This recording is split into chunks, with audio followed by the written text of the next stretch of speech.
Ok. Donc ici, on a affaire à un avis du Conseil d'État, d'accord, relatif à un litige qui a été porté devant lui par la société Orange. On verra après, on rentrera dans les détails du litige et de la procédure juste après, mais pour l'instant, on a besoin d'abord de définir ce qu'est le Conseil d'État. D'accord. Et pour ça, pour savoir qu'est-ce que le Conseil d'État et quelles sont, c'est pour ça que j'ai indiqué la question au pluriel, quelles sont ses missions, on a besoin de se replonger dans nos souvenirs et des premiers cours de droit qu'on a pu faire soit ensemble ou soit que vous aviez pu faire avec M. Boukhelifa à l'époque, sur la séparation entre les deux ordres juridiques en France. D'accord.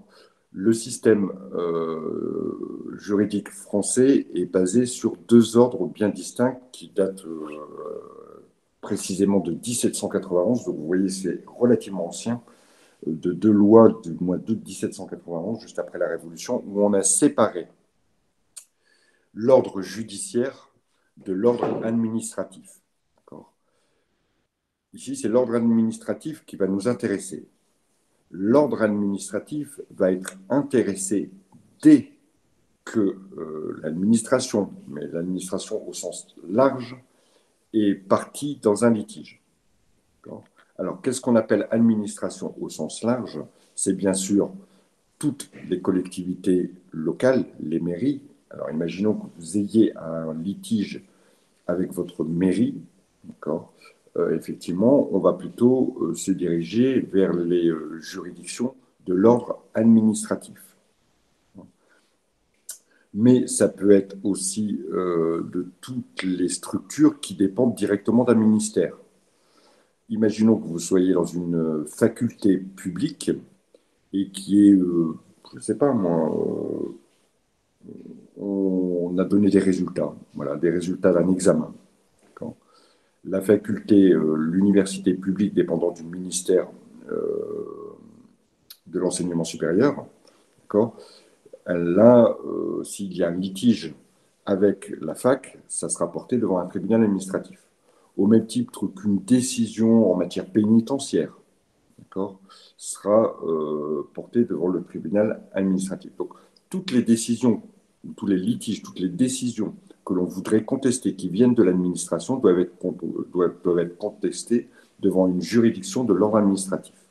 Donc, vous voyez bien cette séparation entre deux ordres, l'ordre administratif, où globalement l'État sera intéressé, que ce soit dans ses décisions ou dans les litiges qu'il oppose aux particuliers ou à des sociétés, et l'ordre judiciaire, dans lequel on va retrouver les juridictions civiles, commerciales, pénales, etc., etc. Donc ici, nous, on se base sur l'ordre administratif. Au niveau de l'ordre administratif, les juridictions sont organisées de la façon suivante. D'abord, en première instance, il y a ce qu'on appelle un tribunal administratif. Ensuite, en recours aux décisions prises par ce tribunal administratif, on va trouver la cour d'appel administratif. Et enfin, la juridiction suprême de l'ordre administratif, c'est le Conseil d'État. D'accord. Alors, je vous rappelle que en matière, dans l'ordre judiciaire, d'accord. Alors, si on s'intéresse aux juridictions qui sont plutôt qui nous intéressent, nous, dans le droit des affaires, on va retrouver souvent le tribunal de commerce, d'accord, qui va gérer les litiges entre commerçants. On va retrouver au-dessus de cette juridiction de première instance une cour d'appel, et on va retrouver au-dessus, encore une fois, en tant que juge suprême, la Cour de cassation et notamment la chambre commerciale de la Cour de cassation.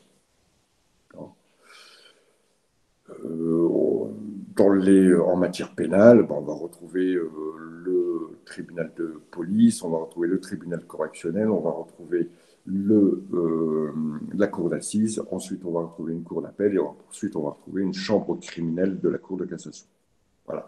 Voilà, ça c'est l'ordre judiciaire. Nous, ce qui nous intéresse ici, puisqu'on parle du Conseil d'État, c'est l'ordre administratif.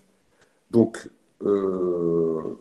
voilà pourquoi, étant donné que dans l'affaire qui nous intéresse, c'était une décision et même un texte euh, du Code général des impôts hein, qui était attaqué, c'est bien l'ordre administratif auquel a été soumis le litige.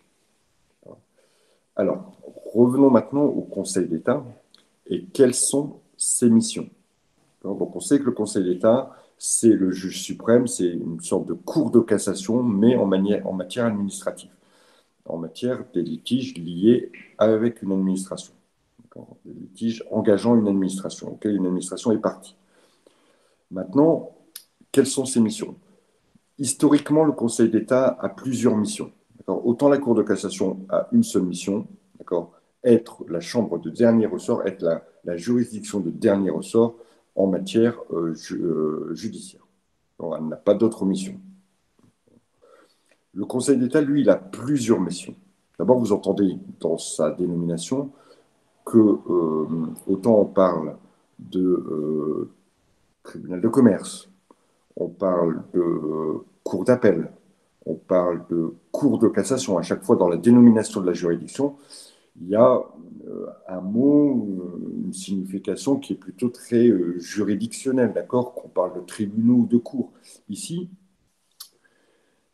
juridiction suprême de l'ordre administratif. Donc, on avait à la base les tribunaux administratifs, les cours d'appel administratifs, et derrière, au-dessus de tout ça, comme juge suprême, on retrouve un Conseil d'État. Il n'y a pas de cour, il n'y a pas de tribunaux dans son appellation.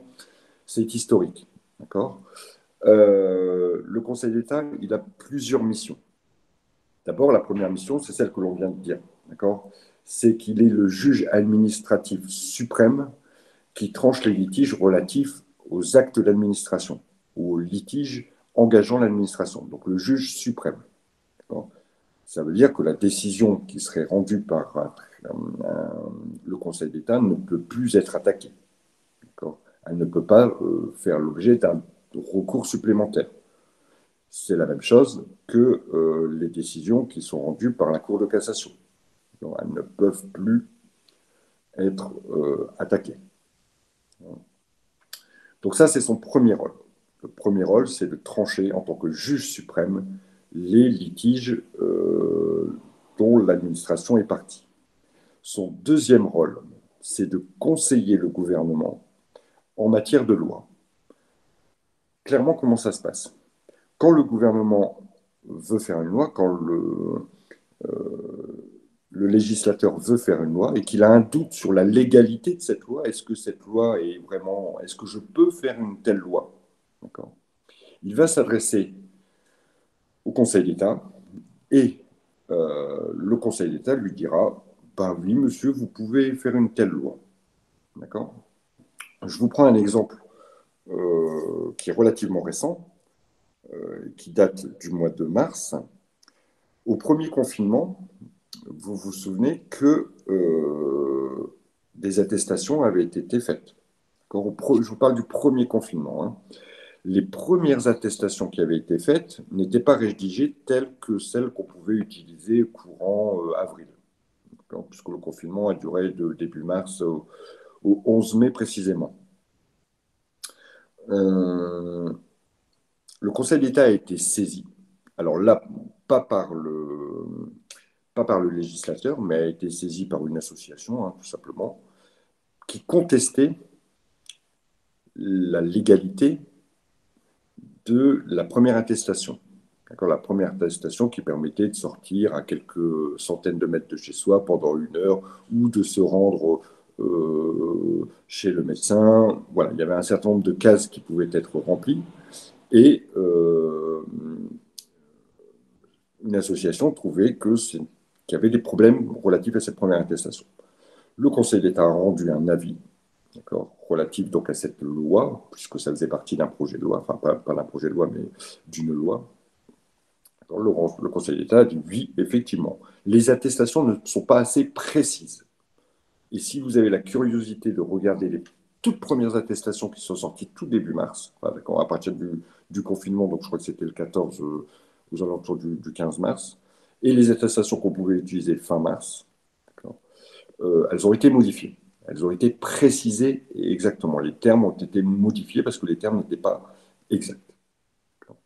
Donc, vous voyez un peu ce rôle du Conseil d'État qui va un petit peu surveiller, conseiller le gouvernement quant aux lois qui peuvent être engagées. Et c'est dans ce sens que le Conseil d'État a rendu un avis dans l'affaire qui nous intéresse, d'accord, un avis relatif aux taxations des plus-values concernant les cessions de titres, de titres de participation. Et maintenant, on va pouvoir s'attaquer euh, à cette décision et la décortiquer précisément en termes de procédure et en termes de décision rendue. Est-ce que ça marche pour le rôle du Conseil d'État? Donc, deux rôles principaux. D'abord, juge suprême de l'ordre administratif. Quand j'ai un litige avec une administration, la décision rendue en dernier ressort sera celle du Conseil d'État. Ça, c'est la première chose. Deuxième chose, être le conseiller du gouvernement, mais aussi être une sorte de censeur du gouvernement, c'est-à-dire qu'on va surveiller les lois que le gouvernement fait pour voir si elles concordent globalement à notre Constitution. D'accord? Et les avis du Conseil d'État, bien sûr, s'imposent au gouvernement en termes de loi. Et on le voit d'ailleurs dans notre affaire ici, le Conseil d'État a été saisi sur une loi qui ordonnait une certaine taxation des plus-values, et le Conseil d'État a dit cette loi n'est pas bonne. Donc le gouvernement doit retirer la loi. Voilà pour le Conseil d'État, son rôle, ses missions et un petit peu sa définition.